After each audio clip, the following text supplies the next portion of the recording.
And it's a really important point. Urazi iyo ni ngingo nyamukuru pe kandi y'ingenzi cyane. It's time of action. Wavuze ngo nico gihe cyo gukora.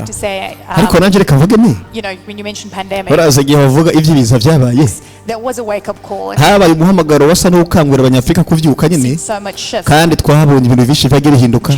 Tubona kandi iri hinduka koko. But you know, watching what's being ariko urazi urabye neza niyo mpinduka imaze iminsi iri kwiraba. Going on with the way African leaders duhereye neza ukuntu abayobozi bo muri Afrika bamaze iminsi ariko barakora bakora deal mbi pe ni kuvuga bakora inshingano nabi nyine kenshi ugasanga ariko baronka ndetse inshingano cyangwa ariko baronka deal zikaja ku meza zabo ariko ugasanga ariko barazikora nabi. Ngomba kuvuga uhereye muri Zimbabwe, Zambia, as well as Ghana no muri Ghana kandi abenshi ndetse bari ko barahakana ati oya ntidukeneye kandi ibintu by'amadiri y'ubutare because it was about extraction. Koko byinshi urabye neza bari byo kwimba nyine bakuramo ibyo butare muri izo gahunda. Return for healthcare programs. Kugira ngo bahereze babahe ubutare abanyafrika batanga ubutare abazungu baze ngo bazane kwanza ibintu bijanye n'ibyo gukurikirana amagara y'abantu kuvuga healthcare programs. So forth. And frankly I'm sure a lot of you in the room. Ariko ndakubwiye kuri rwose bugiye abantu benshi muri iki cyumba hanyine muri Africa CEO Forum aho bari batuye umukuru w'igihugu cy'u Rwanda nyine cyubero umukuru w'igihugu cy'u Rwanda Paul Kagame.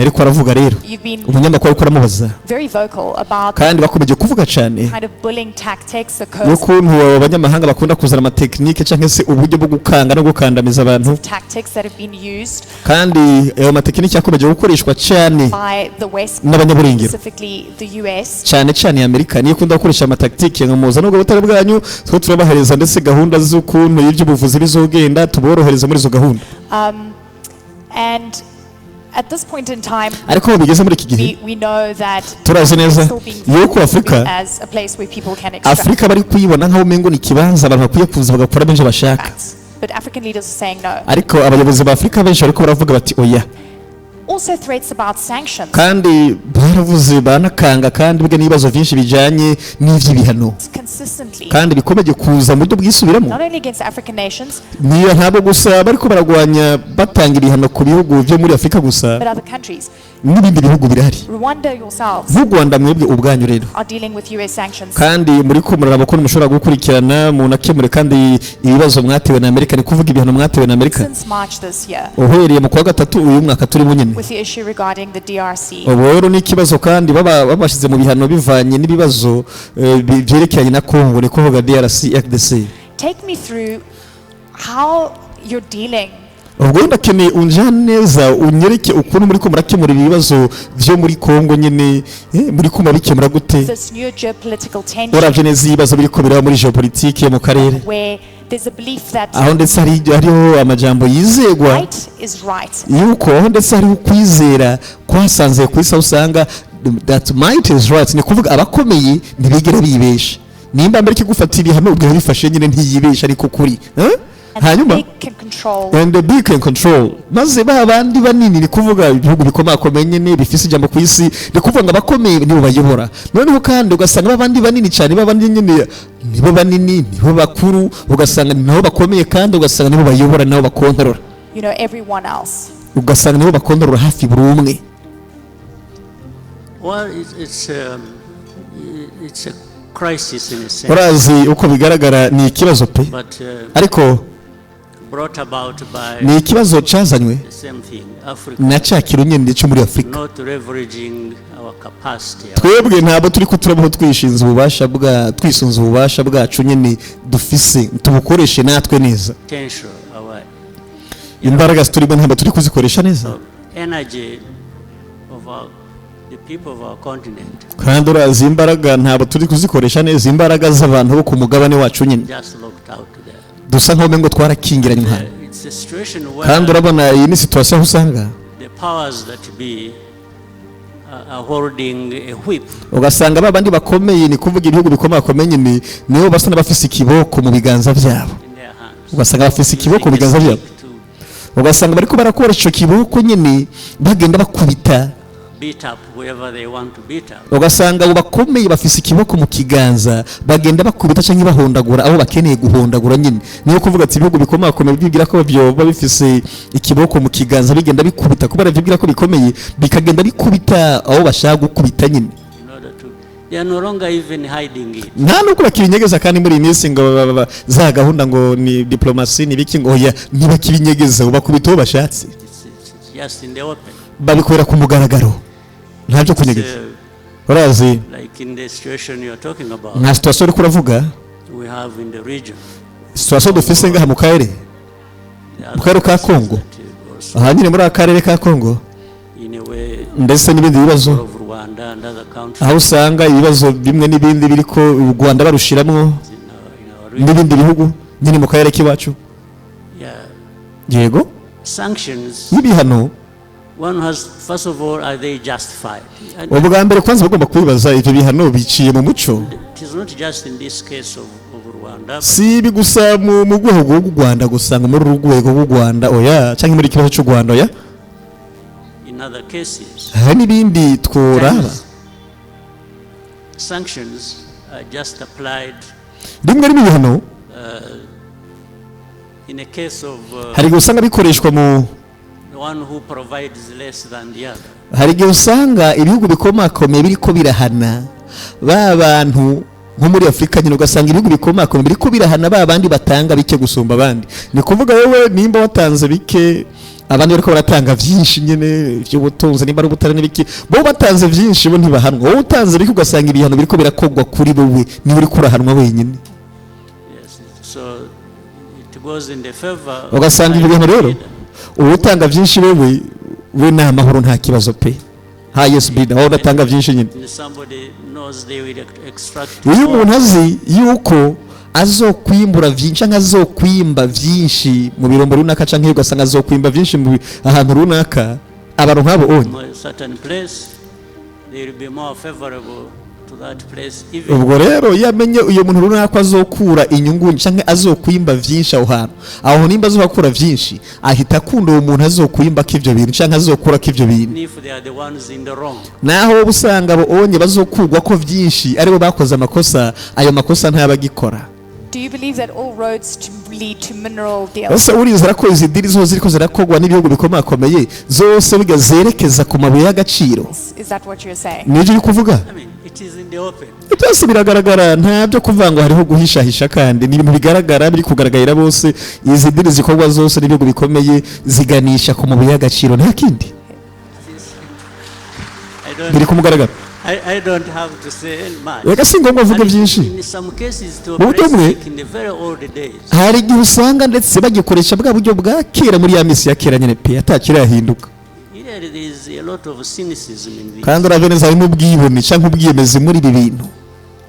In the old days the kings Muri ya misi ya kera rero abami so on and so forth n'abandi bameze nkabo used to give their in-laws abami ba kera bakunda guhereza abakwe babo urumva canke imiryango nyene y'ubukwe muri izo gahunda their children, you know, bakabahereza abana babo powers say go and baza bafise imbaraga baravuga ngo genda mukontorora ahantu runaka mukontorora ikintu ahantu runaka and that's happening today. kandi biri kubera kandi uyu munsi hamwe wasanga umwe avuga ati gose abo bana mubazana tubakora cyangwa ati genda ukontorora ahantu runaka ugasanga abwiye nk'umukwe bati genda hariya anye hajya ahantu hatsindire maze wakontorore muri izo gahunda nta byo kurinda kugisha inama umuntu n'umwe.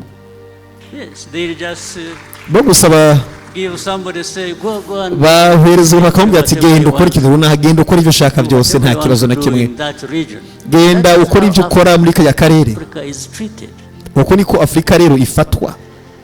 So these powers you see that come here lecturing bivuze ngo abanyembaraga uri kubona ngaha bazi uyu munsi ni kuvuga ibihugu bikomeye ubona biza ngaha bikaza people on democracy, bakaza kwigisha abantu vya demokarasi say human rights. bakaza kwigisha abantu ngo agateka kaze na muntu They are doing it in one with one arm and bariko babikora ivyo vya demokarasi baza kwigisha bavuye hanze abo bantu abanyaburengero ngo baje kwigisha demokarasi no muri za Afrika hehe babikora byo kwigisha demokarasi bavyigisha no kuboko kumwe urumva the other they are just taking away everything that people own. ugasanga bari kwigisha no kuboko kumwe demokarasi magabo kundi kuboko kuri gutwara ibintu abantu bari basanzwe bafise tuvuye nko umuzungu avuye hanze akazi nakazabera demokarasi mwebwe umva demokarasi ugasanga ikiboko kumwe kuri kwigisha demokarasi ukundi kuboko kuri gusahura ubutunzi bw'abantu n'igihugu niko bimeze. And this is what is critical. Ibi ni bibi cyane mwabagabo mwe. This is why Africa, niyo mpamvu Afrika leaders of Africa, abayobozi ba Afrika some of whom are here, bamwe muri bo bari ngaha abavukanye bacu and the CEO, ndetse n'abasiyo ni kuvuga chief executive officers abandi usanga bafata imyanzuro mu makampani akomeye Africans. n'abandi banyafurika I think ndiyumvira to give ourselves dukeneye kwanza kwihereza agaciro some kind. dukeneye kwihereza agaciro ku buryo muca nk'ubundi Be people who ntitwoba ba bantu bose baba barindiriye gusa kuza ngo bashwanyaguzwe somebody who is shrewd enough and has kugira ngo baze ngo dushwanya cyangwa tuze dukugwe mu vyacu n'abantu bafise amayere cyangwa ubwenge nyene ruhagije baze batwambura ivyacu ko nyene wapi come. No, we must kugira ngo twambugwe turi abantu gusa baba barindiriye ngo turindire n'akazaza twambure gusa ivyo dufise adushwanya gusa ko yigombeye hango ko barafise imbaraga oya sokoro kwiye kumera ariko be able to say no. dukwiye kubasha kuvuga oya pana kwa matwemera gose abaje bose ngo bakora ivyo bashaka iwacu. And we've seen those no's. Ariko twarabonye abantu bagiye bahakana. Seen some of those. I mean, do you believe? Twarabonye ako ndekanda kubaza ose urizera. I mean, sanctions are used a coercive Urizera yuko urizera ko ibihano bikoreshwa. Method to get Arebwo ubwe ndetse abantu bakoresha kugira ngo ibihugu runaka bibashe gucishwa bugufi nyine kugira ngo byumve neza muri izo gahunda. Urizera ko ivyo bihano bikoreshwa ku bihugu nyine bisanzwe kugira ngo vyemere nyine bimanike vyemere ubushake bw'abandi tukapitulate kwemera ubushake kumanikira igihugu runaka. Are you going to capitulate? None se nawe uzokwemera uve kuyizima nyene wemera ibihano bagushiriyeho kugira ngo wemere ivyo uri kurasabwa nabo banyamerika canke iki? Urazi? Jewe nta munsi n'umwe nigeze nemera mu kibazo na kimwe. Wapi? Ngo nemere gusa nshishwe bugufi ngo nemere ivyo bansaba. This is not a bad situation. Iyi ntabwo ari situation mbi. Ariko birababaza pe. Kandi what it is meant to do. N'ivyo vyategerezwa gukora bivuze ngo ni ibihano batanga bivanye n'inzego zitandukanye. Ni ibihano usanga batanze bagambiriye gusa kubabaza abantu nta kindi. Mu buryo bumwe twarababaye. Ariko ndiyumvira ko biga twubabazwa cyane. Mu gihe twaramuka tudakoze ibyo dutegerezwa gukora n'ibyo turiko turakora. Buri munsi rega wowe urakora igiharuro kwanza.